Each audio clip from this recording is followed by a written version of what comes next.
செய்திகளை விரிவாக பார்ப்பதற்கு முன்னதாக தற்போதைய நேரத்திற்கான தலைப்புச் செய்திகளை பார்க்கலாம். சமையல் எரிவாயு சிலிண்டர் விலை 500 ரூபாயாக குறைக்கப்படும் என்று திமுக தேர்தல் அறிக்கையில் வாக்குறுதி. 1 லிட்டர் பெட்ரோல் 75 ரூபாய்க்கும் டீசல் 65 ரூபாய்க்கும் விற்பனை செய்யப்படும் என்றும் உறுதி.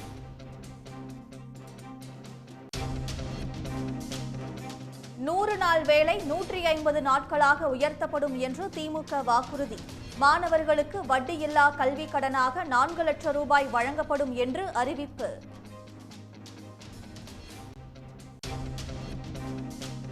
மக்களவைத் தேர்தலில் திமுக போட்டியிடும் 21 தொகுதிகளுக்கான வேட்பாளர் பட்டியலை வெளியிட்டார் முதலமைச்சர் மு.க.ஸ்டாலின். 3 பெண்கள் மற்றும் 11 புது முகங்களுக்கு வாய்ப்பு.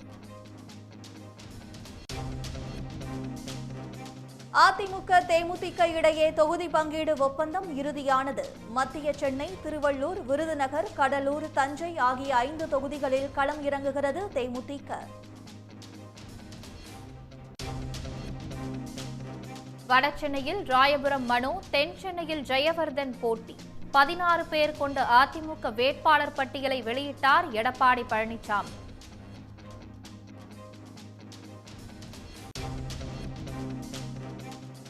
மக்களவைத் தேர்தலில் 33 தொகுதிகளில் அதிமுக போட்டி. 18 தொகுதிகளில் திமுகவுடன் நேரடியாக மோதல்.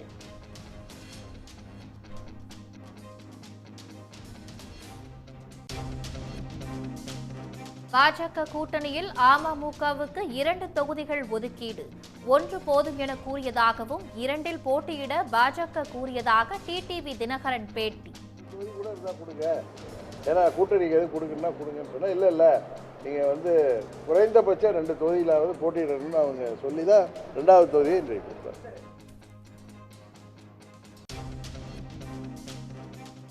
பாஜக உடனான தமாக மற்றும் ஓபிஎஸ் அணி பேச்சுவார்த்தை இழுபறி. பாஜக தலைவர்களை ஓபிஎஸ், வாசன் சந்தித்து பேசியும் தொகுதி பங்கீடு ஏற்படவில்லை. தமிழ்நாட்டில் மக்களவைத் தேர்தலுக்கான வேட்புமனு தாக்கல் தொடக்கம். முதல் நாளில் சுயேட்சைகள் வேட்புமனு தாக்கல்.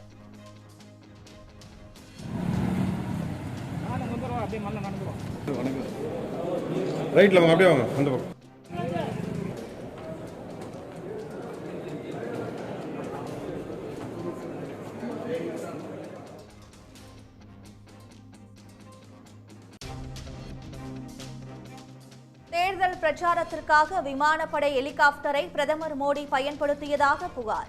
நடவடிக்கை எடுக்க கோரி சேலம் மாவட்ட தேர்தல் அதிகாரியிடம் காங்கிரஸ் சார்பில் மனு.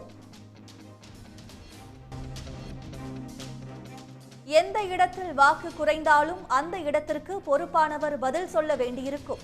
மாவட்ட செயலாளர்களுக்கு முதலமைச்சர் மு.க.ஸ்டாலின் எச்சரிக்கை.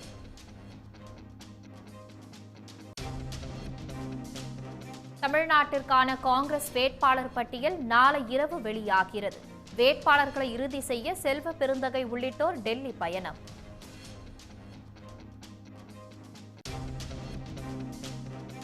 காலவரையின்றி ஒருவரை அமலாக்கத்துறை சிறையில் வைக்க முடியாது. நியாயமான ஜாமீன்களை அமலாக்கத்துறை எதிர்ப்பதற்கு உச்சநீதிமன்றம் கண்டனம். தமிழர்கள் குறித்து சர்ச்சை கருத்தை கூறிய ஒன்றிய அமைச்சர் ஷோபா மீது நடவடிக்கை எடுக்க உத்தரவு. திமுக புகாரின் பேரில் கர்நாடக தலைமை தேர்தல் அதிகாரி தேர்தல் ஆணையம் கடிதம். மார்ச் 22ஆம் தேதி தேர்தல் பிரச்சாரம் தொடங்குகிறார் முதலமைச்சர் மு.க.ஸ்டாலின். திருச்சி, பெரம்பலூரில் இருந்து பரப்புரை மேற்கொள்வதாக அறிவிப்பு.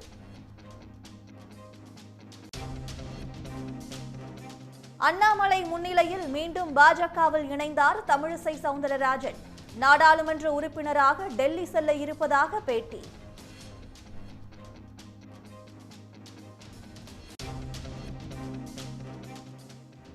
ஜெயலலிதாவின் வாரிசு என அறிவிக்க கோரி உச்சநீதிமன்றத்தில் வழக்கு தொடரப்போவதாக ஜெயலட்சுமி பிரேமா என்பவர் அறிவிப்பு. எம்ஜிஆர், அம்மா, திமுக பெயரில் கட்சி தொடங்குவதாக விண்ணப்பம்.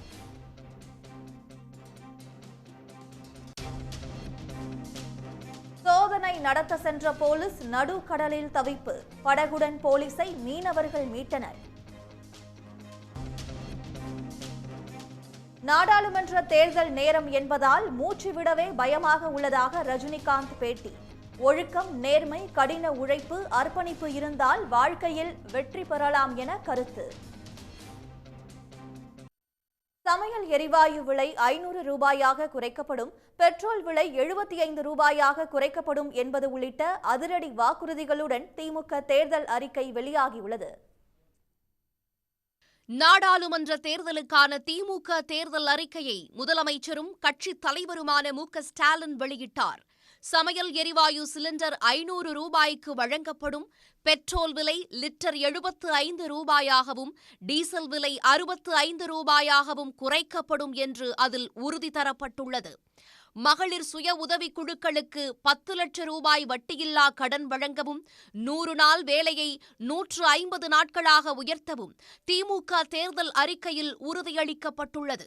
பள்ளி மாணவர்களுக்கான காலை உணவு திட்டம் இந்தியா முழுவதும் விரிவுபடுத்தப்படும் என்றும், இந்தியா முழுவதும் உள்ள குடும்ப தலைவிகளுக்கு மகளிர் உரிமைத் தொகை வழங்கப்படும் என்றும் ஸ்டாலின் அறிவித்துள்ளார். ஆளுநர்களுக்கு அதிக அதிகாரம் வழங்கும் அரசியலமைப்புச் சட்டத்தின் 361வது பிரிவு நீக்கப்படும். மாநில முதல்வர்களின் ஆலோசனைகளின்படி ஆளுநர்கள் நியமிக்கப்படுவார்கள். மாநிலங்கள் உண்மையான சுயாட்சி பெறும் வகையில் இந்திய அரசியலமைப்புச் சட்டம் திருத்தப்படும் என்று திமுக தேர்தல் அறிக்கையில் கூறப்பட்டிருக்கிறது. ஆளுநர் பதவி தேவை இல்லை என்றாலும் அந்த பதவி இருக்கிற வரைக்கும் மாநில முதலமைச்சர்களோட ஆலோசனை பெற்ற ஆளுநர்கள் நியமிக்கப்படணும்.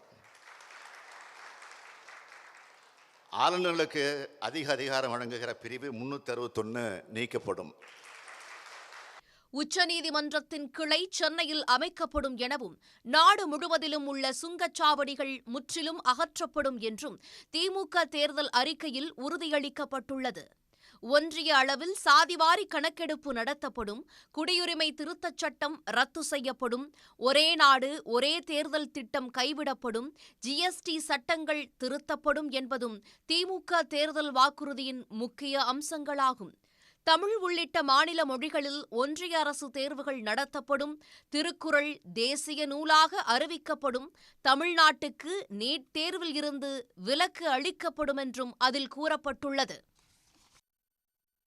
நாடாளுமன்ற தேர்தலில் திமுக சார்பில் போட்டியிடும் 21 வேட்பாளர்கள் கொண்ட பட்டியலை முதலமைச்சர் மு.க. ஸ்டாலின் வெளியிட்டுள்ளார்.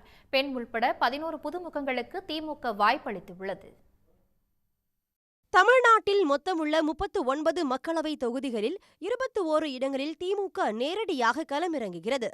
இந்த தொகுதிகளுக்கான வேட்பாளர் பட்டியலை கட்சியின் தலைவரும் முதலமைச்சருமான மு.க. ஸ்டாலின் சென்னையில் வெளியிட்டார். அதன்படி வடசென்னையில் டாக்டர் கலாநிதி வீராசாமி, மத்திய சென்னையில் தயாநிதி மாறன், தென் சென்னையில் தமிழச்சி தங்கபாண்டியன் ஆகியோர் மீண்டும் போட்டியிடுகின்றனர். மீண்டும் மிகுந்த நம்பிக்கையோடு தலைவர் கலைஞர் தந்திருக்கின்ற இந்த வாய்ப்பை நான் அவருக்கு நன்றியறிதலோடு இந்த வாய்ப்பை வழங்கியிருக்கின்றார். அவருக்கு மிகுந்த நன்றி. தென்சென்னை நாடாளுமன்ற வாக்காளர் பெருமக்களுக்கு மறுபடியும் சேவை செய்வதற்கு கிடைத்த ஒரு 2வது வாய்ப்பாக இதனை நான் பார்க்கின்றேன். திமுக பொருளாளர் டி.ஆர். பாலு ஸ்ரீபெரும்புதூர் தொகுதியிலும், காஞ்சிபுரம் தொகுதியில் ஜி. செல்வமும், அரக்கோணத்தில் எஸ். ஜெகத்ரட்சகனும் மீண்டும் நிறுத்தப்பட்டுள்ளனர். திமுக மகளிர் அணி செயலாளர் கனிமொழி தூத்துக்குடி தொகுதியிலும், திருவண்ணாமலையில் அண்ணாதுரை, வேலூரில் கதிர் ஆனந்த், நீலகிரியில் ஆ. ராசா ஆகியோர் மீண்டும் களமிறங்குகின்றனர். சேலத்தில் டி.எம். செல்வகணபதி, கோவையில் கணபதி ராஜ்குமார், தர்மபுரியில் ஆ. மணி, ஆரணியில் தரணி வேந்தன், பெரம்பலூர் தொகுதியில் அருண் நேரு ஆகியோர் முதன்முறையாக போட்டியிடுகின்றனர். தலைவரும் இளைஞர்களுக்கு ஒரு வாய்ப்பு கொடுக்கணும்னு சொல்லி 11 12 புதுமுகங்களுக்கு வாய்ப்பு கொடுத்துருக்காங்க.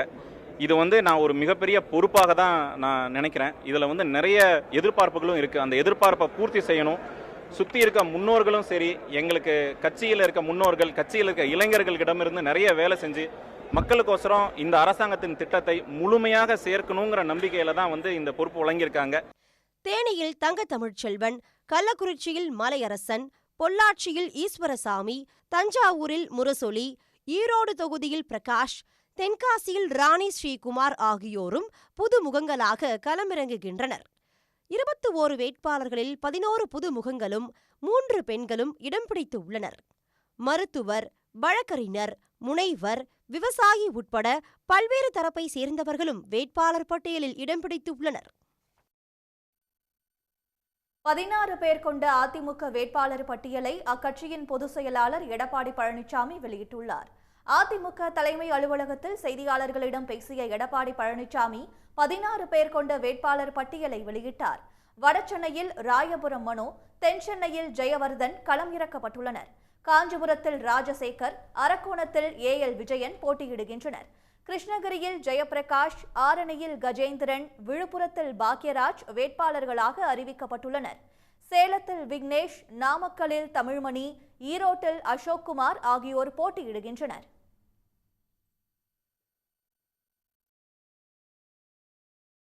சென்னை வடக்கு ரா மனோகர் என்கின்ற ராயபுரம் ஆர் மனோ கழக அமைப்பு செயலாளர். இரண்டாவது சென்னை தெற்கு டாக்டர் ஜெயவர்தன் கழக புரட்சித் தலைவர் பேரவை இணைச் செயலாளர். 3 காஞ்சிபுரம் தனி திரு ராஜசேகர் கழக புரட்சித் தலைவர் பேரவை துணைச் செயலாளர், பரங்கிமலை கிழக்கு ஒன்றிய கழக செயலாளர்.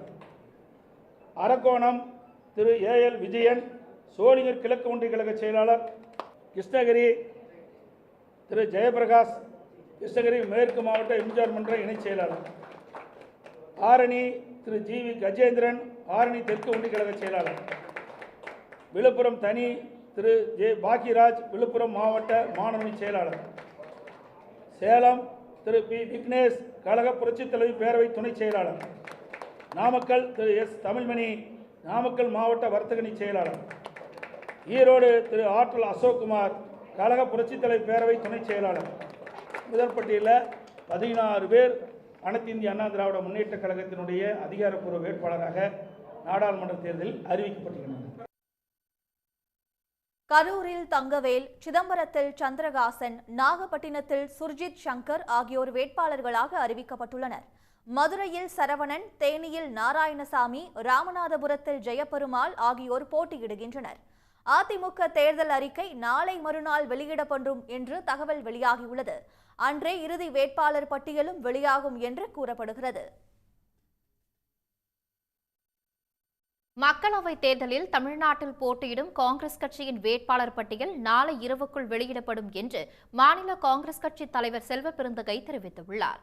தொகுதிக்கு 3 பேர் வீதம் காங்கிரஸ் வேட்பாளர் பட்டியல் தயாரிக்கப்பட்டு இன்று டெல்லிக்கு கொண்டு செல்லப்படுவதாகவும் செல்வ பெருந்தகை கூறினார். தமிழ்நாடு தேர்தல் காங்கிரஸ் கட்சியின் குழு கூடியது. இந்த குழுவில் யார் யார் வேட்பாளர்கள் என்பதை பரிந்துரை செய்திருக்கிறார்கள். இந்த பரிந்துரையின் அடிப்படையில் இன்று இரவு அகில இந்திய தலைவருடன் கலந்துரையாடி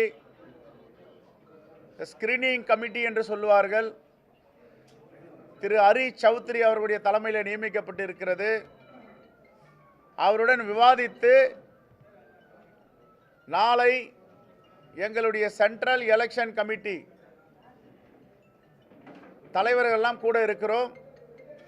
அதில் இறுதி செய்யப்பட்ட வேட்பாளர்கள் பெயரை நாளை இரவுக்குள் அறிவிக்க இருக்கிறோம். தமிழ்நாட்டில் வேட்புமனு தாக்கல் தொடங்கியுள்ளதை அடுத்து முதல் நாளில் சுயேட்சை வேட்பாளர்கள் பலர் மனு தாக்கல் செய்துள்ளனர். அடுத்த மாதம் 19ஆம் தேதி நடைபெறும் மக்களவைத் தேர்தலுக்கான வேட்புமனு தாக்கல் இன்று தொடங்கி வரும் 27ஆம் தேதி வரை நடைபெறவுள்ளது. அதன்படி தமிழ்நாட்டில் வேட்புமனு தாக்கல் தொடங்கியுள்ளது. மதுரையில் முதல் வேட்பாளராக சுயேட்சை வேட்பாளர் போஸ்டர் முத்துச்சாமி என்பவர் மாவட்ட ஆட்சியர் சங்கீதாவிடம் தாக்கல் செய்தார்.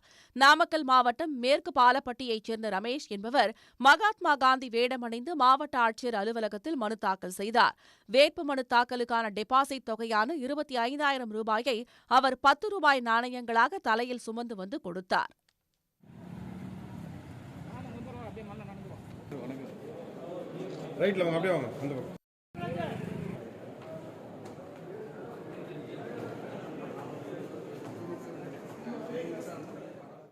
தருமபுரி தொகுதிக்கு மேட்டூரைச் சேர்ந்த தேர்தல் மன்னன் பத்மராஜன் 239வது முறையாக போட்டியிட மனு தாக்கல் செய்தார். தருமபுரி மாவட்ட ஆட்சியரிடம் அவர் மனுவை அளித்தார். பல தலைவர்களை எதிர்த்து போட்டியிட்டதை அவர் பட்டியலிட்டார். மதுரை நாடாளுமன்ற தொகுதியில் போட்டியிட சங்கரபாண்டியன் என்பவர் நூதன முறையில் சென்று மனு தாக்கல் செய்தார். பணத்தை வாங்கிக் கொண்டு வாக்களித்தால் தூக்கு போடுவதற்கு சமம் என்பதை உணர்த்தும் பதாகையுடன் அவர் வந்திருந்தார். தூத்துக்குடியில் சுயேட்சை வேட்பாளர் சிவனேஸ்வரன் தமது வேட்பு மனுவை மாவட்ட ஆட்சியரும் தேர்தல் நடத்தும் அலுவலகமான லட்சுமிபதியிடம் தாக்கல் செய்தார். பொள்ளாச்சி தொகுதியில் போட்டியிட சுயேட்சை வேட்பாளர் நூர் முகமது 42வது முறையாக மனு தாக்கல் செய்தார். ஜனநாயகம் இறந்துவிட்டது என்பதை உணர்த்தும் விதமாக சவப்பேட்டியுடன் வந்த அவரை போலீஸ் மடக்கி சவப்பேட்டியை காவல் நிலையத்திற்கு கொண்டு சென்றது.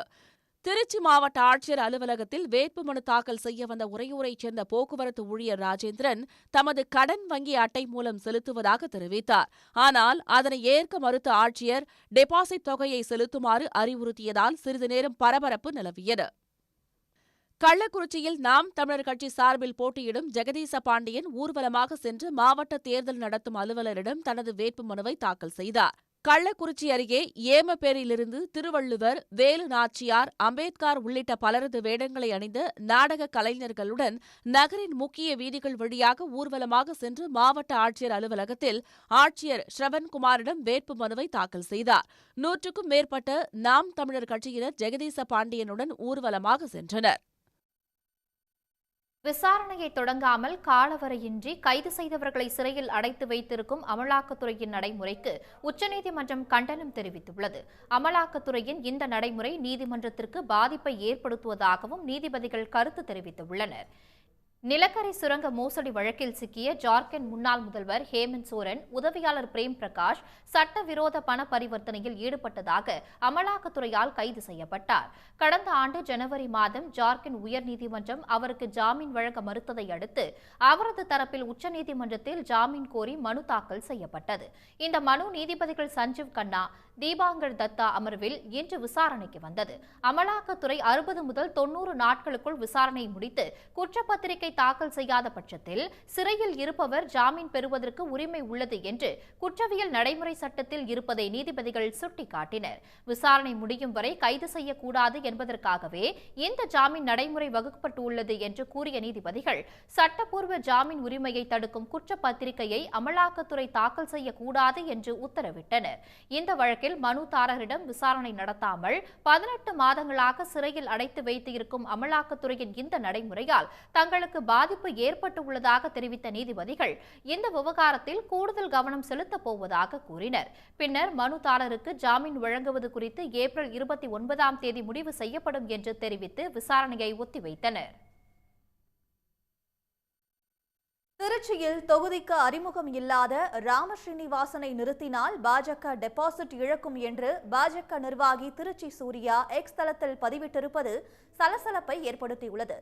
பாஜக சார்பில் வேட்பாளர் பட்டியலே வெளியிடப்படாத நிலையில் வேட்பாளர் அறிவிக்கும் முன்னரே திருச்சி தொகுதியில் பாஜக வேட்பாளர் அறிவிப்பு குறித்து பாஜகவை சேர்ந்த திருச்சி சூர்யா எக்ஸ் தளத்தில் தனது எதிர்ப்பை பதிவு செய்தார்.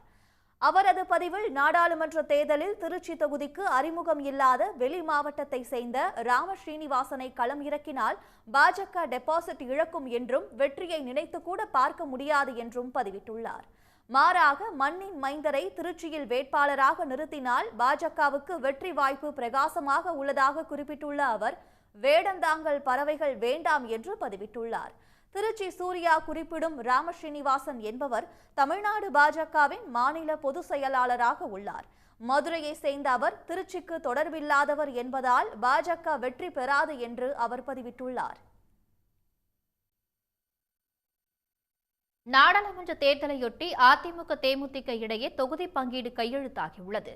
மத்திய சென்னை, திருவள்ளூர் உள்பட 5 தொகுதிகளில் தேமுதிக களம் இறங்குகிறது. நாடாளுமன்ற தேர்தலையொட்டி கடந்த 2 மாதங்களாக பேச்சுவார்த்தை நடத்தி வந்த அதிமுக கூட்டணி கட்சிகளுக்கான தொகுதி பங்கீட்டை இறுதி செய்துள்ளது. இதில் அதிமுக கூட்டணியில் தேமுதிகவுக்கு திருவள்ளூர், மத்திய சென்னை, தஞ்சாவூர், விருதுநகர், கடலூர் ஆகிய 5 தொகுதிகள் ஒதுக்கப்பட்டுள்ளன. இந்த தொகுதி பங்கீடு ஒப்பந்தத்தில் அதிமுக பொதுச் செயலாளர் எடப்பாடி பழனிசாமியும் தேமுதிக பொதுச் செயலாளர் பிரேமலதா விஜயகாந்தும் கையெழுத்திட்டனர்.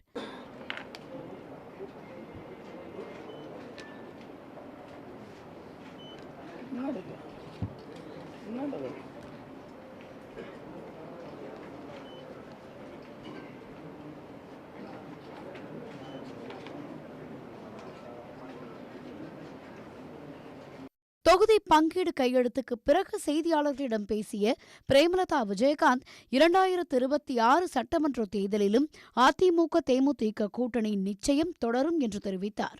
2011 ஏற்பட்ட ஒரு மாபெரும் வெற்றி கூட்டணி மீண்டும் உருவாகி இருக்கிறது என்பதை இந்த நேரத்தில் மகிழ்ச்சியோடு தெரிவிச்சுக்கிறேன். அந்த வெற்றி மீண்டும் நிச்சயமாக இந்த பாராளுமன்ற தேர்தலிலும் அதுக்கு அடுத்து வரப்போகிற உள்ளாட்சி தேர்தலிலும் 2026 நிச்சயமாக இந்த கூட்டணி தொடரும். நாளைக்கு ஒன் டே வெயிட் பண்ணுங்க. ஒரு நல்ல செய்தி, வெற்றி செய்தி நாளைக்கு தேமுதிக தலைமை கழகத்தில் உங்களுக்கு அறிவிக்கப்படும். ஏற்கனவே கள்ளக்குறிச்சி தொகுதியில் தேமுதிக துணை பொதுச் செயலாளர் சுதீஷ், விருதுநகர் தொகுதியில் பிரேமலதா விஜயகாந்த் மகன் விஜய பிரபாகரன் போட்டியிட விருப்ப மனு தாக்கல் செய்திருந்த நிலையில் தேமுதிகவுக்கு விருதுநகர் தொகுதி ஒதுக்கப்பட்டுள்ளதால் அங்கு விஜய பிரபாகரன் போட்டியிடுவது உறுதியாகியுள்ளது. இதனிடையே அதிமுக கூட்டணியில் கிருஷ்ணசாமியின் புதிய தமிழகம் கட்சிக்கு தென்காசி தொகுதியும், எஸ்டிபிஐ கட்சிக்கு திண்டுக்கல் தொகுதியும் ஒதுக்கப்பட்டுள்ளது. எஸ்டிபிஐ கட்சி தலைவர் நெல்லை முபாரக் திண்டுக்கல் தொகுதியில் வேட்பாளராக களமிறங்குகிறார். அதிமுக கூட்டணியில் இடம்பெற்றுள்ள புரட்சி பாரதம் மற்றும் ஃபார்வர்ட் பிளாக் கட்சிக்கு தொகுதி ஒதுக்கப்படவில்லை. ஆளுநர் பதவியை ராஜினாமா செய்து மீண்டும் பாஜகவில் இணைந்துள்ள தமிழிசை சவுந்தரராஜன் தமிழ்நாட்டில் தாமரை மலர்ந்தே தீரும் என்று தெரிவித்துள்ளார். தெலங்கானா மற்றும் புதுச்சேரி மாநிலங்களின் ஆளுநராக இருந்து தமிழிசை சவுந்தரராஜன் தமது பதவியை ராஜினாமா செய்தார். இந்நிலையில் ஆளுநர் பதவியை ராஜினாமா செய்த பிறகு முதன்முறையாக சென்னையில் கமலாலயத்திற்கு வந்த அவரை மாநில பாஜக தலைவர் அண்ணாமலை உள்ளிட்டோர் வரவேற்றனர். இதனையடுத்து தமிழிசை சவுந்தரராஜன் மீண்டும் பாஜகவில் தம்மை இணைத்துக் கொண்டார். அவருக்கு அடையாள அட்டையை அண்ணாமலை வழங்கினார். பின்னர் செய்தியாளர்களிடம் பேசிய அவர் தலைவராக இருந்து ஆளுநராக மாறி தொண்டராக இறங்கி வந்துள்ளதாக தெரிவித்தார். 1% கூட அவ்வளவு பெரிய பதவியை விட்டுவிட்டு வந்தேன் என்று எனக்கு தோன்றவில்லை. ஏனென்றால் அந்த பதவியை விட பாரதிய ஜனதா கட்சியின் சாமானிய உறுப்பினர் என்ற பதவிதான் நான் மிகப்பெரிய பதவியாக கருதுகிறேன். அதனால் எனது உழைப்பு, கடுமையான உழைப்பு, இந்த பாரதிய ஜனதா கட்சி தமிழகத்தில் இங்கே உள்ள தலைவர்கள், குறிப்பாக தம்பி அண்ணாமலை போன்றவர்கள், தம்பி முருகன் போன்றவர்கள் மற்றும் இங்கே உள்ள தலைவர்கள் எல்லாம் எந்த கடுமையான உழைத்துக் கொண்டிருக்கிறார்களோ அங்கே அவர்களோடு இணைந்து நான் பணியாற்ற காத்திருக்கிறேன். நிச்சயமாக பணியாற்றுவேன். தமிழ்நாட்டில் தாமரை மலர்ந்தே தீரும் என்று கூறி தமிழிசை மாநில தலைமையோடு இணைந்து பணியாற்ற உள்ளதாக தெரிவித்தார். இனி உலகம் முழுவதும் நடந்த நிகழ்வுகளை துல்லியமாகவும் துரிதமாகவும் வழங்கும் விறுவிறு செய்திகளை பார்க்கலாம்.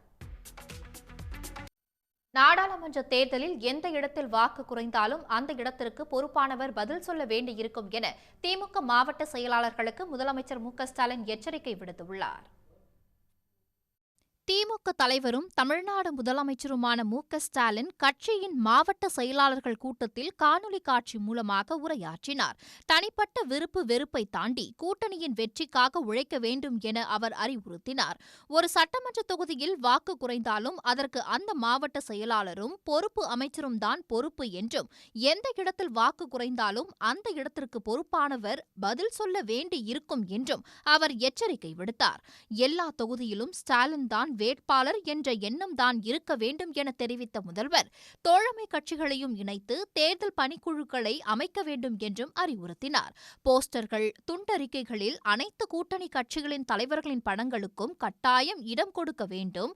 மக்களை நேரடியாக சந்தித்து இந்தியா கூட்டணி ஆட்சி அமைந்தால் தமிழ்நாட்டுக்கு தேவையான திட்டங்களை கொண்டுவர முடியும் என்பதை எடுத்துரைக்க வேண்டும் என்பன உள்ளிட்ட பல்வேறு அறிவுறுத்தல்களை முதலமைச்சர் மு.க.ஸ்டாலின் மாவட்ட செயலாளர்களுக்கு வழங்கினார். முன்னதாக செய்தியாளர்களிடம் பேசிய மு.க.ஸ்டாலின், தோல்வி பயம் வந்த காரணத்தினால் அடிக்கடி வரவேண்டிய சூழ்நிலை பிரதமர் மோடி உள்ளிட்டோருக்கு ஏற்பட்டு இருப்பதாக தெரிவித்தார். நாங்கள் பிரச்சாரம் செய்ய வேண்டிய அவசியமே இல்லை. நாங்கள் ஏற்கனவே சொல்லியிருக்கேன், இங்கே ஏற்கனவே இருக்கக்கூடிய ஆளுநர் அவரே போதும், திமுகவுக்கு நல்ல பிரச்சாரம் பண்ணிட்டு இருக்காருன்னு. அதே மாதிரி இப்போ பிரதமரே போதும், எங்களுக்கு நல்ல பிரச்சாரம் பண்ணிட்டு இருக்கிறார் அவர். அதனால் 2 பேருமே சேர்ந்து மீண்டும் திமுகவுக்கு பெரிய வெற்றியை தேடி தருவதற்கான வாய்ப்பை அவங்களே உருவாக்கிட்டு இருக்கிறாங்க. அதுதான் உண்மை. மக்களவைத் தேர்தலில் பாஜக 2ஆம் இடத்தை பிடிக்கப் போவதாக தகவல் வெளியாக இருப்பதாக செய்தியாளர்கள் எழுப்பிய கேள்விக்கு பதிலளித்த முதலமைச்சர் மு.க.ஸ்டாலின், யார் 2வது இடத்தில் இருக்கிறார், யார் நோட்டாவை விட குறைவாக வாக்கு வாங்குகிறார்கள் என்பது தேர்தல் முடிந்த பிறகு தெரியவரும் என கூறினார்.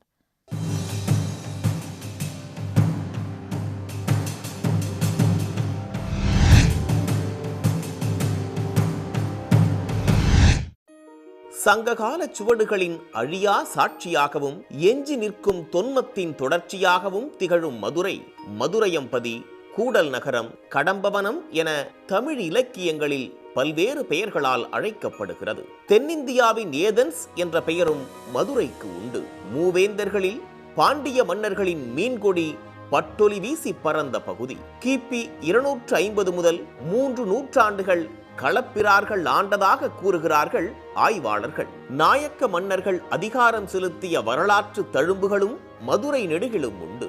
நான்மாட கூடல் நகரான மதுரையின் அடையாளங்களாக மீனாட்சி சுந்தரேஸ்வரர் திருக்கோயில், திருமலை நாயக்கர் மகால், மனதிலும் வாசம் பூசும் மல்லிகைப்பூ, வீரத்தின் அடையாளமான ஜல்லிக்கட்டு, வளைந்து நெளிந்து போகும் வைகை ஆறு, அதன் மேல் நிற்கும் ஆல்பர்ட் விக்டர் பாலம், காந்தி அருங்காட்சியகம், தமுக்கம் மைதானம், கோரிப்பாளையம் தர்கா என பட்டியல் நீள்கிறது. பல்வேறு வணிகங்களை தன்னகத்தே கொண்ட மதுரை மாநகரை தமிழ்நாட்டின் 2வது தலைநகராக மாற்ற வேண்டும் என்பது மதுரை மக்களின் பிரதான கோரிக்கை. மத்திய அரசு 12 ஆண்டுகளுக்கு முன் அறிவித்த நைப்பர் எனப்படும் தேசிய மருந்து தயாரிப்புக்கான கல்வி மற்றும் ஆய்வு நிறுவனத்தை உடனே செயல்படுத்தினால் மதுரை ஒரு மருந்து தயாரிப்பு மண்டலமாக வளர்ச்சி பெறும் என்கிறார்கள் அவர்கள். மதுரையில் நைப்பர் ஏற்கனவே மத்திய அரசு அறிவிக்கப்பட்டிருந்துச்சு. இந்த நைப்பர் வந்துச்சுன்னா national institute of pharmaceutical education and research. இது வந்துச்சு அப்படின்னா அது உயர்தரமான மருந்து உற்பத்தி அந்த இதுகளுக்கெல்லாம் அது வழிகாட்டும். நிச்சயமாக மதுரை ஃபார்மசூட்டிக்கல் ஹப்பாக மாறக்கூடிய ஒரு சாத்தியக்கூறு இதில் கிடைக்கும். அனௌன்ஸ் பண்ண 8 இடத்துல மதுரையை தவிர்த்து 7 இடத்துல இன்றைக்கு ஃபங்க்ஷனுக்கு வந்துருச்சு, நடைமுறை உற்பத்தி இதுக்கு வந்துருச்சு. மதுரையில் மட்டும் மத்திய அரசு முழுமை பெற செய்ய வேண்டும். மதுரையில் ஏற்கனவே மருத்துவமனைகள் அதிகம் உள்ள நிலையில் தோப்பூரில் அமையும் எய்ம்ஸ் மருத்துவமனை பணிகளை விரைவாக செயல்படுத்தினால் சுற்றியுள்ள பகுதிகளில் மருத்துவம் சார்ந்த தொழில் வளர்ச்சியடையும் என்கிறார்கள் தொழில் முனைவோர். மருத்துவ சுற்றுலாவையும் அறிமுகப்படுத்தலாம் என்பது அவர்களின் ஆலோசனை. இது பார்த்தீங்கன்னா இது ஒரு பெரிய மெடிக்கல் டூரிசத்தை உருவாக்கக்கூடிய ஒரு பெரிய திட்டம். மெடிக்கல் சம்பந்தமாக பல ஊர்களிலிருந்து மக்கள்கள் வரும்போது ஆட்டோமேட்டிக்காக இந்த டூரிசம் டெவலப் ஆகும். அது மட்டும் கிடையாது, இந்த எய்ம்ஸை பொறுத்த வரைக்கும் நிறைய ஃபார்மசூட்டிக்கல் இண்டஸ்ட்ரீஸ் இங்கே உருவாகிறதுக்கான வாய்ப்பு இருக்குது. நிறைய சர்ஜிக்கல் எக்யூப்மெண்ட்ஸ் மேனுஃபேக்சர் பண்ணக்கூடிய இண்டஸ்ட்ரி உருவாக வாய்ப்பு. ஏற்றுமதிக்கு அதிக வாய்ப்புள்ள தூத்துக்குடிக்கும் மதுரைக்கும் இடையே உள்ள பகுதியை தொழிற்பகுதியாக்கும் போது ஏராளமான தொழிற்சாலைகள் வர வாய்ப்புள்ளதாக கூறும் வர்த்தகர்கள் மதுரையில் தனித்தனியே உள்ள மாட்டுத்தாவணி, ஆரப்பாளையம், மத்திய பேருந்து நிலையம் ஆகியவற்றை இணைத்து ஒருங்கிணைந்த பேருந்து நிலையத்தை அமைக்க வேண்டும் என வலியுறுத்துகின்றனர். விருதுநகர்லேருந்து ஒரு பயணி வராரு அப்படின்னா அவர் மாட்டுத்தாவணியில் தான் போய் இறங்க வேண்டிய ஒரு சூழ்நிலை இருக்குது. அதே பயணி திரும்பி அவர் பயணத்தை தேனிக்கு தொடர வேண்டும் என்றால் அவர் திரும்ப ஆரப்பாளைய பஸ் நிலையத்துக்கு தான் பஸ்ஸில் செல்ல வேண்டிய ஒரு சூழ்நிலை உள்ளது. வெளியூர் செல்லும் அனைத்து பஸ்களும் ஒரே இடத்தில் கிளம்ப வேண்டிய சூழ்நிலை உருவானால் பயணிகளுக்கான அதிக நேர விரயமும் பண விரயமும் தவிர்க்கப்படும். மதுரை திருமங்கலம் முதல் ஒத்தக்கடை வரை 5 கிலோமீட்டர் தூரத்திற்கு செல்லும் மெட்ரோ ரயில் வழித்தடம் மதுரையில் அமைய இருக்கிறது. 27 ரயில் நிலையங்களுடன் உருவாகும் இத்திட்டத்திற்கான நிதியை மத்திய அரசு விரைவாக ஒதுக்க வேண்டும் என்பது மதுரை வாக்காளர்களின் எதிர்பார்ப்பு. மதுரை கூடல் நகரில் 2வது ரயில் முனையம் அமைக்க வேண்டும் என்பதும், சென்னை, கோவைக்கு மதுரையில் இருந்து கூடுதல் ரயில்கள் இயக்க வேண்டும் என்பதும் மதுரை வாக்காளர்களின் கோரிக்கை. கிரானைட் தொழிற்சாலைகள் முறைகேடு புகாரில் மூடப்பட்டதால் புதிய தொழிற்சாலைகளை அமைக்க வேண்டும் என எதிர்பார்க்கும் மேலூர் பகுதி மக்கள் மதுரை, காரைக்குடி இடையே ரயில் பாதையை அமைக்க நடவடிக்கை எடுக்க வேண்டும் என வலியுறுத்துகிறார்கள். மேலூர் பகுதியிலே வெள்ளரிப்பட்டி, நரசிங்கம்பட்டி, தெற்கு தெரு போன்ற பகுதிகளிலே நிறைய தொழிற்சாலைகள் இயங்கி வருகின்றன.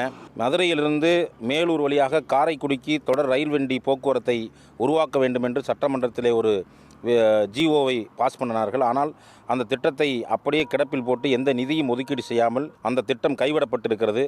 மதுரை மக்களவை தொகுதி மதுரை கிழக்கு, மதுரை மேற்கு, மதுரை தெற்கு, மதுரை வடக்கு, மதுரை மத்திய பகுதி, மேலூர் என 6 சட்டப்பேரவை தொகுதிகளை கொண்டுள்ளது. ஆண் வாக்காளர்கள் 7,74,381 பேரும், பெண் வாக்காளர்கள் 8,02,176 பேரும் என மொத்தம் 15,76,745 வாக்காளர்கள் உள்ளனர். 17 தேர்தல்களை சந்தித்துள்ள மதுரை மக்களவை தொகுதியில் இதுவரை அதிக அளவில் காங்கிரஸ் 8 முறையும், மார்க்சிஸ்ட் கட்சி 4 முறையும், இந்திய கம்யூனிஸ்ட், திமுக கூட்டணியில் தமிழ் மாநில காங்கிரஸ், அதிமுக, ஜனதா கட்சி ஆகியவை தலா 1 முறையும் வெற்றி பெற்றுள்ளன. கடந்த தேர்தலில் திமுக கூட்டணியில் போட்டியிட்ட சு வெங்கடேசன் 4,47,075 வாக்குகள் பெற்று வெற்றி பெற்றார். அவரை எதிர்த்து போட்டியிட்ட அதிமுக வேட்பாளர் ராஜ் சத்யன் 3,07,680 வாக்குகள் பெற்றார். இந்த தேர்தலிலும் திமுக கூட்டணி சார்பில் சு வெங்கடேசன் மீண்டும் வேட்பாளராக களமிறக்கப்பட்டுள்ளார். அவரது அர்ப்பணிப்பு மிக்க பணிகள் மதுரை தொகுதி மக்களை வசீகரித்துள்ள நிலையில் தேர்தல் பிரச்சாரத்தை அவர் விறுவிறுப்பாக தொடங்கியுள்ளார். அதிமுக மற்றும் பாஜக கூட்டணியில் போட்டியிட போகும் வேட்பாளர்கள் யார் என்ற எதிர்பார்ப்பு எழுந்துள்ளது. யார் வேட்பாளராக இருந்தாலும் தங்களுக்கான எம்பி எப்படி இருக்க வேண்டும், வாக்குறுதிகளில் அவர் எவ்வளவு ஆர்வம் காட்டுகிறார் என்ற கணக்கை முன்வைத்து வாக்குப்பதிவு நாளுக்காக காத்திருக்கிறார்கள் மதுரை வாக்காளர்கள். சன் செய்திகளுக்காக மதுரையிலிருந்து செல்வகுமார். உடனுக்குடன் செய்திகளை தெரிந்து கொள்ள சன் நியூஸ் பெல் ஐகானை கிளிக் பண்ணுங்க.